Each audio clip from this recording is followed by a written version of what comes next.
Voter তালিকার serial number বের করার জন্য এখান থেকে এনআইডি নাম্বার দিয়ে দিবেন এবং নিচে আপনার জন্ম তারিখ দিয়ে দিবেন।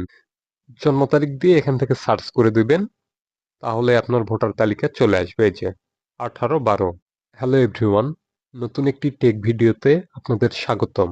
সামনে 12ই ফেব্রুয়ারি জাতীয় সংসদ নির্বাচনে ভোট দেওয়ার জন্য অবশ্যই আপনার ভোটার তালিকার সিরিয়াল নাম্বারটি প্রয়োজন। এই সিরিয়াল নাম্বার নেওয়ার জন্য আমরা ভোট কেন্দ্রে গিয়ে মোটা বই থেকে খুঁজে আমাদের তালিকা নাম্বারটি বের করে নিতে হয়। এক্ষেত্রে আমাদের অনেক সময় নষ্ট হয় এবং বিভিন্ন ঝামেলায় পড়তে হয়।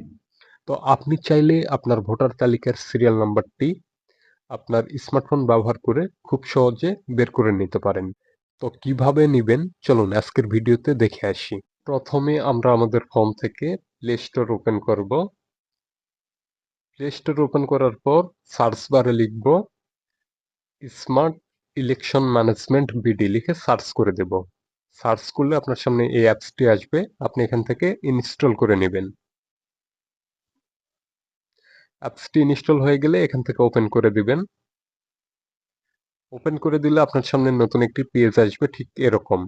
আপনি অ্যাপসটি বাংলা এবং ইংলিশ দুটি ভার্সনে ব্যবহার করতে পারবেন। তো আমি এখান থেকে বাংলাতে ক্লিক করে দিচ্ছি।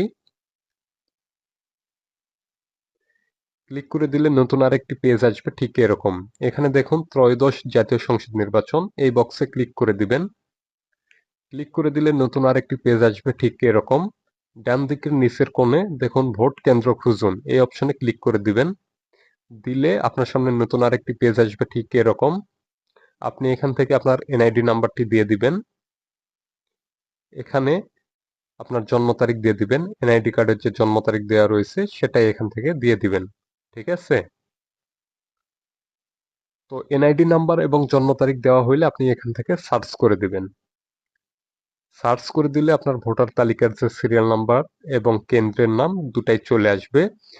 এই যে দেখুন আপনার ভোটিং ক্রমিক নম্বর, এটাই মূলত ভোটার তালিকার সিরিয়াল নাম্বার। আপনার ক্ষেত্রে সংখ্যাটি আলাদা হবে। এখানে কেন্দ্রের নাম দেওয়া রয়েছে, সবকিছু ডিটেলসে দেওয়া রয়েছে। তো ভিডিওটি যদি ভালো লাগে অবশ্যই ভিডিওতে একটি লাইক দিবেন। আপনার মূল্যবান মতামত কমেন্ট বক্সে জানিয়ে যাবেন। সুস্থ থাকবেন, ভালো থাকবেন। আল্লাহ হাফেজ।